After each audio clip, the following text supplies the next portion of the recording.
is, I thought everybody had huge cars. And I was... Well, no, but they have. Wait, what? This is not true. Okay, oh my god. Okay, I may have a stereotype on this, I have to admit. Today I'll be reacting to 10 things I thought all Americans did before visiting the USA for the first time. My friends, this should be a fascinating one. But before I go into that, let me ask you for one thing. If you can leave a like, thank you so much. It's the best way to show support. If you can subscribe, well, in that case, yeah, forget about it. You make my day. Have that in consideration. Now, link for the original video in my description. Diane is an amazing content creator, so feel free to show her some support. That said, well, let's play it. And I'm kind of like, ugh, when I say this now, but I really did think it was the case. Like, I would not say Americans talk louder when in America. So that's like, that's less than half. And that surprises me. Oh, the little buddy. You having a little nappy poo on my lappy poo? Yes. So today we are going to talk about 10 things I thought all Americans did until I visited the United States and saw for myself. Now we are going back here. The first time I visited... By the way, when I visited America for the first time, I will make a exactly with the same title. I will actually copy the title that I'm seeing right there. The United States was the year I finished secondary school, and since then I've gone to America tons of times, mostly on the channel. And sometimes when I do these lists I get a little kickback that people are like, oh, you're basing that off film and TV. Yeah, that's how the rest of the world knows America, through film and TV. And a bunch of YouTube videos. That if you have not visited other parts of the world, that's how you're going to know other parts of the world. Like, maybe your perception of France is entirely through Emily in Paris. Un, pas une. Un pain au chocolat. Bowie. It's not like that. It is a little bit, actually. But Yeah, to be honest, I went to France and it's kind of like that. Here we go. Okay, the first thing that shocked me, especially when I went to Texas for the first time, was the lack of cowboy hats. I genuinely thought that pretty much a lot of Texans were going to be wearing cowboy hats. But looks so cool. Oh no, no chance. If I'm going to Texas, I'm gonna buy one and I will use it all the time. Yeah, I said it. And that was not the case. And people in the comments were saying, oh, there's a difference between a cowboy hat and just a hat or a Stetson, was it maybe? But yeah, I thought a lot more people would wear cowboy hats. But no, a lot of people wear baseball caps in the United States. That is like, that surprised me. Like, people wear baseball caps all the live long day. Like, the baseball cap is a way of life in America. The next thing... To be honest, I feel this is actually a great point. At least, again, looking from outside, I feel like specific American men, they really love the baseball cap. I also use it from time to time, by the way. But I feel like you guys like it a bit more in America. What surprised me is I thought it would be a lot louder. I know people have a joke about how when Americans are outside of America, you guys talk very loudly. And that can be the case. So I did think that everybody was going to be talking loudly all the time. And the strangest thing was that that was not the case. It's almost like when you're in a different environment, you talk more loudly, whereas the volume level is like very just like steady there. Because you think other people don't know what you are saying. This is a tremendous idea, actually. Yeah, if I go to America, I guess I can speak Portuguese very loud. No one would understand the thing. I would not say Americans talk louder when in America, but that's an interesting phenomenon. I feel that should be studied, perhaps, by some scientisty people. The next thing that I thought would be way more prevalent was pets as wild animals. She said it the wrong way around. Duh. Now, there is a whole thing about the flyover states, and I haven't visited them yet because they are the flyover states. And it's not that... Wild animals as a pet, but what type of wild animals? No chance someone have a lion or something, right? I don't want to. People are often like, why do you only go to... It's because I've done like a 17-hour flight or whatever it is, and usually I've done 2 flights. I've stopped over somewhere, and the idea of getting on another plane then, it's just like... So I do want to go to the flyover states. I just haven't yet, but maybe this is more prevalent there.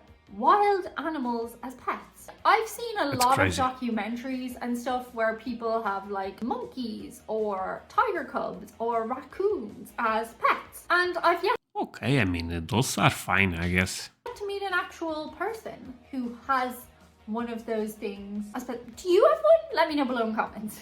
If you do, No, someone, yeah, I have a tiger. No. I want to hear all about that life. Can I visit you also? I'm half serious. She was murdered! The next thing, and I'm going to say this in a whisper because I don't want to start anything, but I did think that pretty much all Americans would have pew-pews. I thought that pretty much, like that Not gonna comment.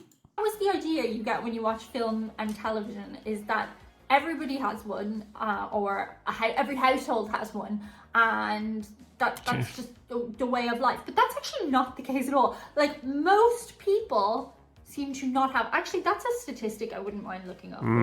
What percentage of American households have a gun? Oh, okay. About 4 in 10 US adults say they live in a household with one, including 32% who say they personally own one. So that's less than half. And that's To be honest, that number is actually quite low for what I was expecting. But I feel if that stat was just made in Texas, it would be quite different. That stat out of the window, no chance.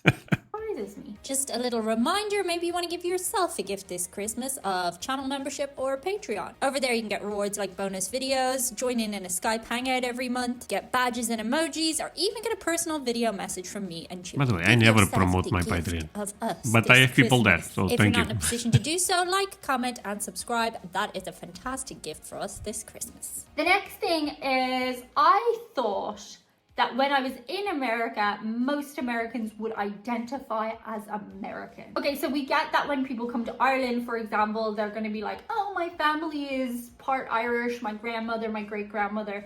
And that makes sense because it's in the context of you guys being in Ireland. But actually, when you're in America, like, people flat out say, I'm Irish, or I'm Spanish, or I'm German. And I thought, Wait, what? Because of the heritage? You guys... Oh, people don't say I'm American? Oh, but I would be so proud of being American, you know what I mean? But I guess looking at your lineage ancestry could make sense. Do you guys agree with this point? Is this true, actually? when I was in America, you guys would be more inclined to be saying that you're American. And it's an interesting topic of conversation, I think, because I find it very interesting that you guys are so invested in your history and your cultural heritage, because pretty much throughout Europe we don't care. Or if somebody has a parent... Well, but there is some logic that, you know, I'm Portuguese and my ancestry is Portuguese. You know what I mean? So there is, I don't have to explain that. Even though a lot of you guys think my ancestry is Russian for some reason, but let's not even debate that today. But this is a very interesting point. Okay, I was not aware of this. And I know there is a lot of, you know, people from with ancestry from Germany, Ireland, of course. It's really, really fascinating to me, you know. And they're from another country, like they might mention that. Like, for example, my friend in school, her dad was from Nigeria, but she was born in Ireland and her mom is Irish, so she just says she's Irish. And obviously if she was asked about her heritage, she'd say she's part African. But in America, it's like the first thing that people say. So it's just very interesting. The next thing I thought was, apart from maybe New York and California, was that everybody would say howdy and y'all. And might I say, y'all is a great word. I haven't... Wait, y'all I thought was just in the south. Hey y'all. Howdy. Okay, I love those expressions actually. Wait, if I go to Montana, people say y'all? In Texas, yeah, no, in Texas that's basically their official word. But, okay, this is very fascinating. But tell me if this is true again, because I was not aware of this. I thought this was more in the south, you know what I mean? Adopted, because it really does... Let's run it back. Okay, that's really fascinating. I love the accent you guys have. So I would say one thing. I never went to America, but if I had to say one thing that now I know that I had no idea in the past, I thought that there was like 2 or 3 accents in America. Real talk. I thought was the forget about it, bring my coffee. That was bad again. Or the South one. Hey all, how you do? You know, mate? No, mate is from Australia, right? Let's continue and let's pretend this part never happened. Okay? Thank you. Apart from maybe New York and California, was that everybody would say howdy and y'all. And might I say, I love y'all that. is a great word I have adopted because it really does narrow things down. You don't have to say you all. Okay, you all. Howdy is. How are you doing? No? Actually, I'm not sure about that. That is a good word. We have an equivalent of howdy, which is howya in Ireland, well, mostly in Dublin. But I did think that everybody went around saying howdy all the time outside of California and New York. The next thing that I thought about America before I actually went was that everybody had very extreme political beliefs. And for that, I blame the internet probably. On the internet, everybody is extreme. There is no nuance. That is not a thing that exists. But the majority of American people and people in general have more complex viewpoints than the internet would let you believe. There are, of course, people who are like very extreme, but like the majority of people, I think, are just kind of like fairly in the middle-ish. They might be. This is my experience also, to be honest. I see the comment sometimes when there is a couple of politics topics and it tends to be actually quite split, but a lot of people, they kind of agree with each other even if they have a different view, you know what I mean? I thought this, okay, this, I have to be honest, I also thought this was a bit worse than actually it is. I feel like most people are on the middle, you know what I mean? Be one thing or the other, but they're not as extreme as the internet would have you believe, or indeed movies and television shows. The next thing that I believed was that Americans have huge breakfasts every single day. In movies and TV shows, again, you just have this. Okay, but this is not just Americans. If you so, in my country, one thing that was very common was Brazilian novels. Wait, I'm not sure if that's the correct word, but was Brazilian TV shows, basically like a TV series. And look, everyone eats like crazy breakfast, and I was like, dude, I'm really poor, you know, because my breakfast is, you know, cereal. But then when I was a kid, you know, then I realized, no, everyone is kind of like me. This is not reality. This huge breakfast thing turned out. I've talked about this one before on the channel, and you know, you always see the teenager leaving with a bite of toast and their mom's after making like 3-course breakfast. I did breakfast. I did breakfast. And I think that is very much done for visual stuff. I think from talking to you guys, what most people would have in the States is like a bowl of muesli or a breakfast cereal, or some of you just have like coffee on the go. I'm a big breakfast lover. Yeah, basically what I have now, and even when I was a kid, was coffee, milk, could be cereal, a toast. That's it, nothing that crazy. I love breakfast. By the way, I never had bacon for the breakfast, and that's something I want to try in America. But yeah, I definitely thought that So I could do that, of course, nowadays, but I feel like I have to save it. breakfast was like a much more bigger deal than it actually is. The next thing is, I thought everybody had huge cars. And I was. Well, no, but they have. Wait, what? This is not true. Okay, oh my god. Okay, I may have a stereotype on this, I have to admit it.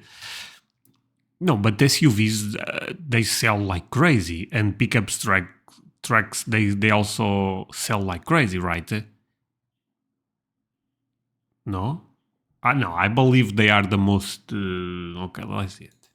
When I went to the USA for the first time, I went to LA. I was surprised there are so many huge cars. Like, a lot of you guys do have humongous cars. But there are also people who just have regular cars. Something that's But that's LA. Go to Texas. Everyone, again, if I do stats in America, I would focus on Texas.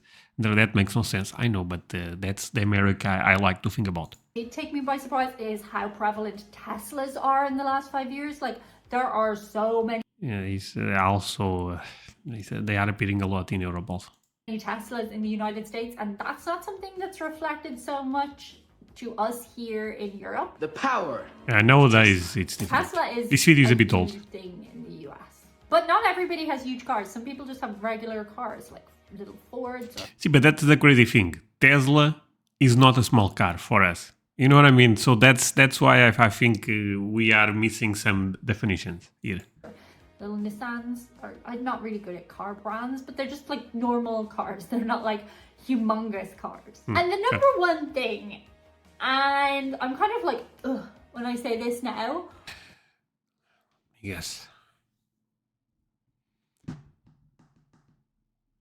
Okay, the PPU was a good one to be first, but I guess it's not. I'm going with all Americans have a flag in their backyard. And they should, by the way. But maybe it's not true. But I really did think it was the case. I thought all of the USA, I'm almost embarrassed to say it, because I know it's a continent and you have all different types of weather. I know that now, but my 18-year-old brain did not compute. I thought that everybody in America, apart from like maybe the Sunshine State, I thought you all had a white Christmas every year. Because that's what it's like in the movies. Look, it's snowing!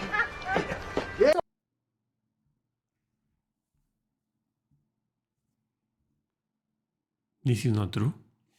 What? Okay, this is shocking. Oh my god, this makes sense, yeah. I thought Americans could pretty much count on the fact that you would get snow on Christmas Day. But when I actually sit down and Oh my god, for some reason I also thought that. think about it, I realize how silly that is. But yeah, that's what I thought. Let me know below in comments if... Of course Texas does not have, or Louisiana, right? Only in the north, right? By the way, Christmas in New York is beautiful. there are any assumptions you had about Europe before you visited, or indeed before you found out a bit more about it. I would be very interested to hear those, and it might make me feel a little bit better about it. Oh, I enjoyed this video a lot. To a couple of very special people. Oh, so sorry. If looks could kill, I dressed him up to do the Yeah, the that's squad online thanks bullying, video, if I but ever he's saw. deeply unhappy with the situation. And I cannot cover up the fact that he is dead staring me right now. But he is very grateful to all of the members of squad. Thank you so much. Mummy will get you some ham, okay? No more jumper, okay? Okay, was it worth it? Oh, you have a little bit of floof on your nose, but I think it was Yeah, worth it. Thank that's you, cute, though. squad. Thank you so much, guys. That's it for today. See you on the other side. Bye. Okay, thank you, Diane. Was amazing. Like I said, check her channel. It's a tremendous one. But yeah, thank you so much for watching this with me. Really means a lot that you guys end up staying until the end. Actually, I like to ask if I should ask. You know what? I believe this is a new video. Irish girl tries Costco for the first time. Should I watch this one? For the ones that are watching until the end. Basically less than 10% of the initial viewers. Leave me the number 15 if you are watching until the end, and if you want me to watch this one. But yeah, thank you so much for watching. See you guys in the next one. Bye, my friend.